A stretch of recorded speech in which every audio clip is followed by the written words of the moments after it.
Hi everybody, it's She Woke Up XJW. She Woke Up underscore XJW on YouTube. This is my channel. Hey you guys, I want to say thank you for so many comments and the followers I'm getting. It has been at least a year now. I was checking out my YouTube and my channel is at a little over 300 of followers, and I thank all of you. I'd like to hear from you, more of you. I really would. I'd like to discuss. Tell me what's going on. How are you doing? You know, I know this isn't easy to deconstruct from a cult like this, and I just want you to know, hey, I'm here. I'm sure that you've hopefully seen I am on TikTok too. I present information on there. And there is a protest October 31st. I just wanted to make sure you know about it. But first, I'd like you to like and subscribe to my channel. Let's get me up to 1,000 followers. I really want that. I want to be known for my positive influence and information for you, and encouragement to you ones who are physically in, mentally out, pimos, the ones who just want to leave, you younger ones who have seen my videos. Nothing is bad content that is rated poorly. So it is open if you're, I would say, over the age of 15, 16, and you're maturely able to handle the information about leaving the organization, the JW organization. So I just wanted to touch on that and just say thank you for my subscribers. So this is my information, my content, and look at, I want to share with you my little earrings. Look at, they got kitty cats on it. We have, first of all, it is hotter than a cat on a hot tin roof outside. And we have 5 kitties inside and 5 kitties outside because those are adopted babies and they don't want to come in. Except we do have one that sneaks in, grabs a toy, and tries to take it out the front door. So we've got some pretty hilarious antics with our cats, and that was just one of it. And that's Bobbit. Bobbit has no tail, so Bobbit is like, you have no tail, Bobbit. So that's our little thief who likes to take the toys. Run in, see if there's a toy on the ground, and try to take it outside. So anyway, so it is really hot outside. So I love kitties. These are the earrings I got on Temu, if you've ever ordered on there. So yeah, I like Temu. Yeah, I got them really inexpensive, and they're nice earrings. Plus I make earrings. I make jewelry. So I've started on doing that, different types of color jewelry. And also, as a She Woke Up XJW, I take older jewelry that could be repurposed and redo it, tear it apart, put it back together, or add beads to it to make it look sparkly and wonderful. So I've been doing that too, just kind of keeping myself a little busy besides school. So anyway, so this is my content, and I'm always here to try to share something upbuilding to you. Because when we leave the organization, and if some of you are just joining my channel, I'm talking about any cult. You know, you could be an ex-Mormon, you could be a Mormon wanting to leave. They consider you an apostate when you do leave that organization. If you're a JW and you're trying to leave, or you want to leave, you'll be considered an apostate. That is not a negative thing. It is not. I mean, I've had a few people come on my channel or on my TikTok and say, oh, you're going to go to hell. Well, I'm glad you think that. Because I do not believe in hell. I do not believe that if there is a God, right? Some of you say, oh, well, I'm not sure if I believe in God anymore. But I'm sorry, but I am a mother. The last thing a healthy-minded mother would do is torture their child. They would not burn their child. They would not beat their child. They would not kill their child in a fiery torment. So, if supposedly mankind, partial of mankind, some of mankind, 50% of mankind, however you would like to say it, would burn, and we are children of God, right? We're supposed to be children of God. The Bible says we are God's children. We are made in his image, right? Isn't that the quotes? Why would he burn you in hell if he's a loving God? So please don't put comments like that, because that is not truth, and you are not God's spokesman. So keep your judgment there to yourself. So anyways, I am your ally when it comes to leaving a cult.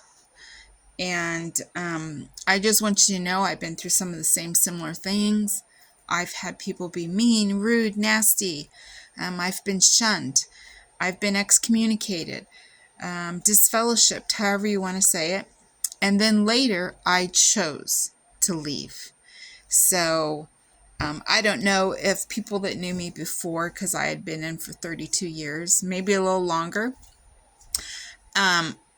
consider me an apostate. But apostate, if you look it up in the dictionary, it is somebody who's opposed against an organization, you know, whether it's political or a church, or you could be opposed to anything and be apostate, like, you know, anything really strongly.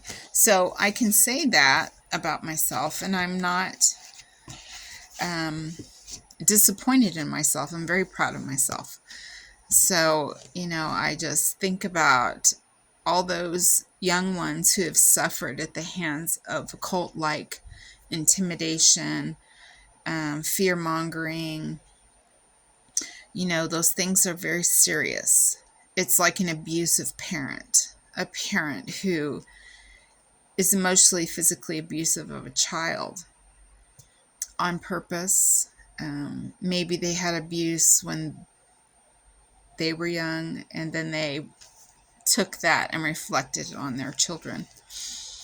You know, it's very hard when you hurt your child or hurt somebody and try to forgive yourself for it later when you realize what an idiot you were or something, you know, to that effect. So anyways, my thinking is, you know, when you post on my TikTok or on my Facebook and you are a witness and you know you are not supposed to be on there, you know, you need to stop and think what you're doing, because you don't know who you're affecting and if you're hurting them. So I just don't think you should be doing that. You should just go on your merry way, please. Thank you very much. So anyways, I wanted to talk about a little bit about anxiety. You know, sometimes anxiety comes from all sorts of areas in our life. It could be from learning how to drive a car for your first time. It could be taking a test in school, taking your first SATs, getting your evaluation from your job, you know, your yearly evaluation. Everybody gets a little nervous or something like that. Or let's say you are overwhelmed by something. It could be bills. It could be going through a divorce. It could be going to court, fighting a court case. You're a victim and you are having anxiety on a daily basis. I wanted to tell you about something that I've used in the past and now use again. And it doesn't reflect that I'm having total anxiety, but I have arthritis and that gives me anxiety because I'm in pain. And taking, you know, pain relievers all the time is sometimes a drag. So anyways, I try to take care of myself and eat better, and I use turmeric, which really helps with my inflammation.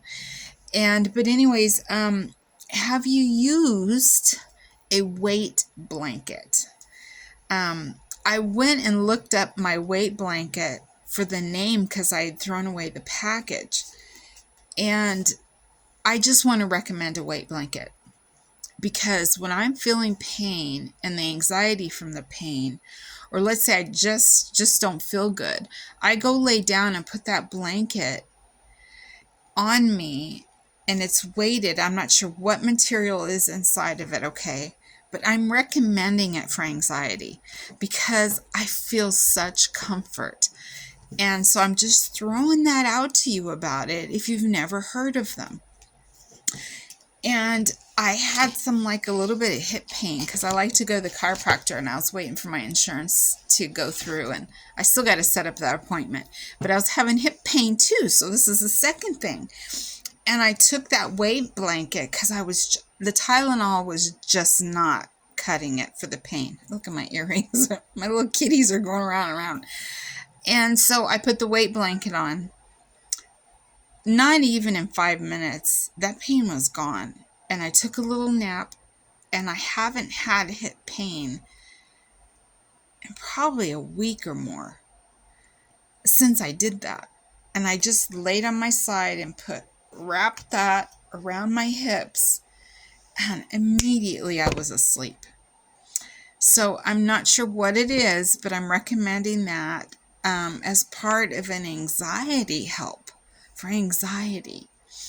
And so anyways, if you throw out some names of these blankets to me, maybe I can match it with the gray blanket that I have, because I'd like to have the name of it and recommend it. Really, really recommend it. So anyways, that's my experience with that. And I was thinking, this would be really advantageous for pain, anxiety, and different things like that. So I'm just like, try it out, guys. Put it on your Christmas list. This is what I want for Christmas, or my birthday, or my anniversary, or whatever. I've even put it on my feet after working, and relieves the pain. Just relieves it. I'm just like, this is awesome. Just clearly awesome. And I know some people have had restless legs too, also. And I don't know for you, I'm just saying that possibly it would work for you, but I get restless legs, and especially if I'm on my feet for a long period of time and it's time to go to sleep. I put the blanket on my legs and my hips. I'm out. I'm just like, and I don't have any of that pain the next day. So anyways, I'm throwing it out there to you. And if you have any names, let me know of the brands, or if you use it, tell me. But I'm just thinking of all of us who have gone through anxiety and have to deal with it, just, giving you a little tidbit of what I do. So I just wanted to share positivity, because we have so much negativity in the world today, and we need that positivity. Okay, and another thing, let's talk about because I posted on TikTok, about those men that were indicted, of the 14 men in Pennsylvania. So I talked about that, and they were formerly Jehovah's Witnesses, or are Jehovah's Witnesses, and it's all about CSA, child sex abuse. So that is what it's about, and how they've been arrested. And this is, not an uncommon thing nowadays. It is brought up so much. And in Hawaii, have you heard about that? There was a victim who, and I send out my love and care to the victims. I really do. And I think about you. I've been through being the victim. My daughter's been a victim. There are things that have happened that I know about that have been unfair over the years and have been horrible. So in Hawaii, a victim took a previous elder to court and sued the Watchtower Society for $40 million for sexual abuse. Okay, so Jehovah's Witnesses, if you're just joining my channel, they think it is okay to hide child sexual abuse. And that has been going on for years. This has not just been going on the past 10 years? No. Years. Okay. They use the 2 witness rule that they say is in the Bible. So you could do your research and look it up. Okay. It could just be the New World Translation and what they wanted to put in it to convince us. And I had never seen it in any other translations. So anyways, they use the 2 witness rule, which is 2 people had to have seen the abuse. That does not count the abuser and the victim. The victim can go to the elders of a congregation, Kingdom Hall of Jehovah's Witnesses. It doesn't even have to be in the Kingdom Hall. A lot of people tell the elders things in their homes. So it's not in a Kingdom Hall all the time. It could be sitting out on the patio. It could be out in the front yard. It could be the elder talking to you through a car, or to the child through a car, because the child says, oh, so-and-so touched me in this place. So the penitent privilege should not be included in that. There should be no coverage on that. That should be a clear making that elder who heard it an obligation to turn in that abuse. So anyways, that 2 witness rule is supposed to be, since in case you're just joining my channel, we're talking about serious stuff, we're talking about good stuff, is that, so there has to be other people who have seen it. So let me give you my example. Okay. So my husband of my children, he has passed away years ago. Anyways, he committed adultery on me. Okay, so he had an affair. Well, he didn't have an affair. He had a fling with prostitutes. And he was with his brothers at the time when he not prostituted, but was with a prostitute or prostitutes. Gave me a venereal disease. And mind you, I was 6 months pregnant at the time. And my doctor decides to tell me, do you know you have this? No. So anyways, yeah. So I went to the elders and I told them what had happened and I wanted to file for divorce. And what did they tell me? No. That's not what you can do. You do not have a witness to his adultery. You need to have one of Jehovah's Witnesses or a witness in your family, or you had to have seen him engaging in immorality or sex, and then you'd be free to do the divorce. Then you'd be free to marriage. Even though I had a venereal disease. Yeah. You have to have a witness, 2 witnesses, or another witness besides yourself, but you had to have seen the act too. So let's say you have an abusive spouse. It could be a woman or it could be a man who physically abuses you constantly. And you go to the elders and you tell them about it. They choose personally whether to believe you or not. And if you're a woman, that's even harder because they don't want to believe that about the JW husband. He's supposed to be an upstanding citizen within the Jehovah's Witness organization, and you are just his wife. You are nobody. You are nobody. So you have to prove that he's doing that. And let's say he don't leave any marks. You can hit people and not leave a mark. You can do things to where they don't get in any trouble. So, there you go. What do they say to you? Well, we really need someone else who has seen it. And most of the time it can't be a child either. The child's not considered a witness unless they are a baptized witness. Okay, to be your witness. So if mommy's getting beat up by daddy, the child is not going to be believed unless they're a baptized witness. So see, these are the complications in this organization, this cult. So, yeah, no wonder we have anxiety. No wonder you've had anxiety. No wonder you sit at home and cry and feel upset. This shit is terrible. You know? So anyways, use how to be proactive. Have the police get involved. If you are physically in the organization and mentally out because of abuse, because of CSA, because of any sort of something that is horribly wrong, use the police. File a restraining order. You do not need permission from the elders of the congregation to file a restraining order against an abusive spouse. It's not in the Bible. That does not make it wrong. So don't let them convince you that you can't think for yourself and protect yourself and your children. You can think for yourself. You can protect yourself. And I'm not just saying that because I'm an apostate and I'm against the organization and their rules and the way they handle things. I'm saying that as a mother.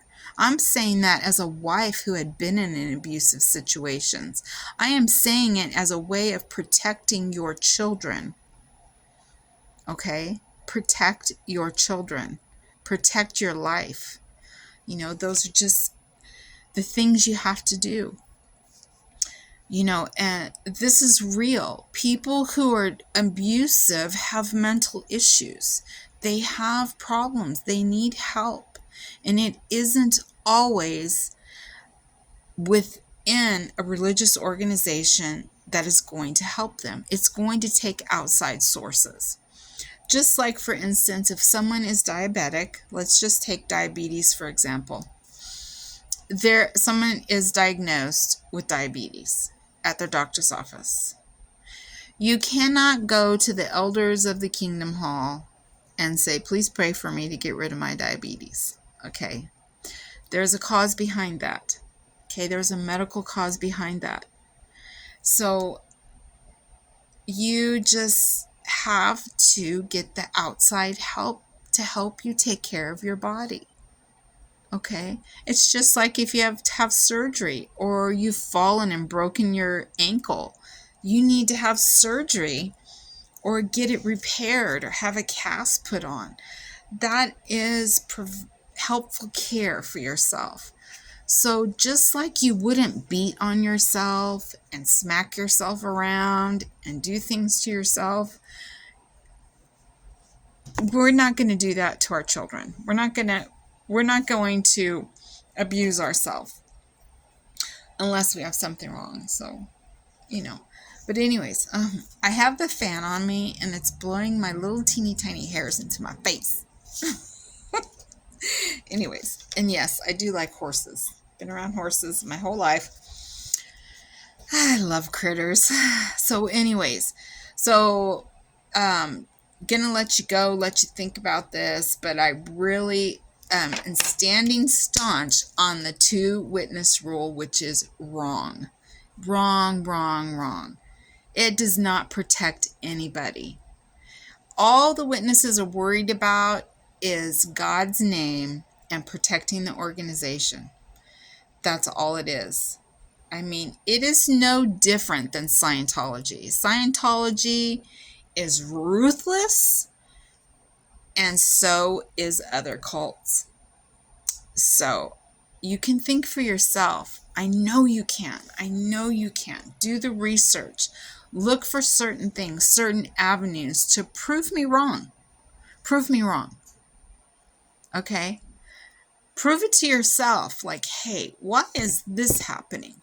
Okay, there are many things you can look up. You can look up the Australian Commission, Jehovah's Witnesses, elders who were witnesses, who were called into the Royal Commission.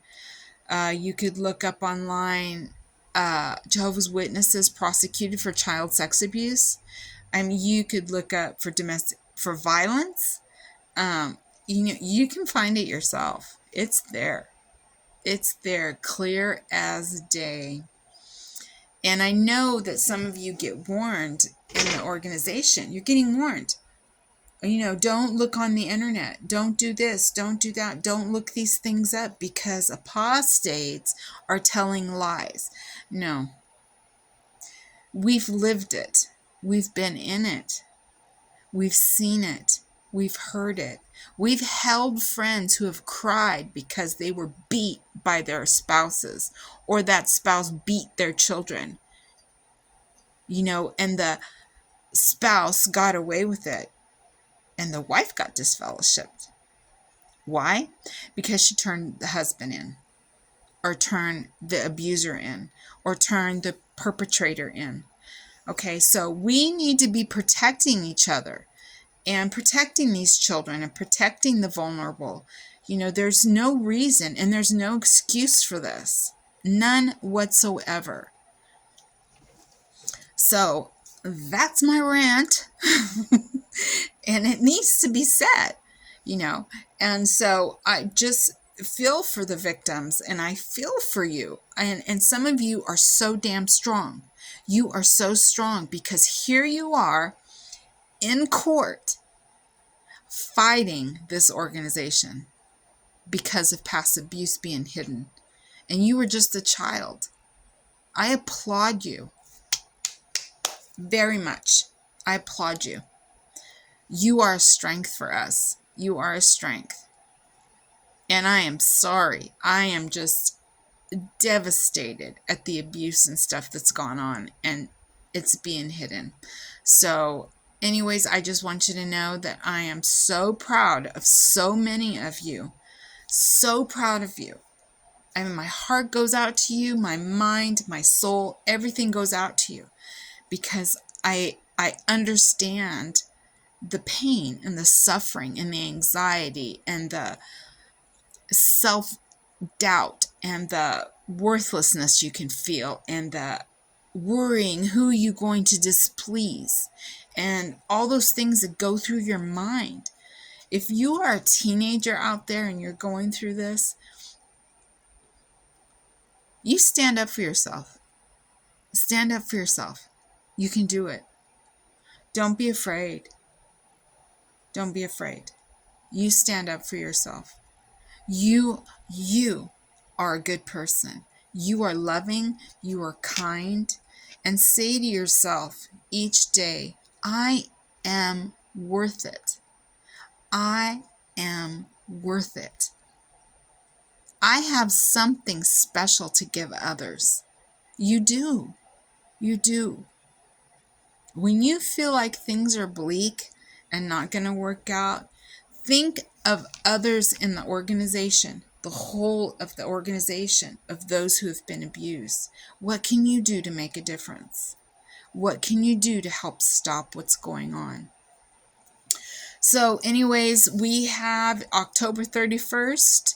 My friend has put together a special march to let Washington, D.C. know that child sexual abuse and the things going on in the JW organization and other cults is wrong.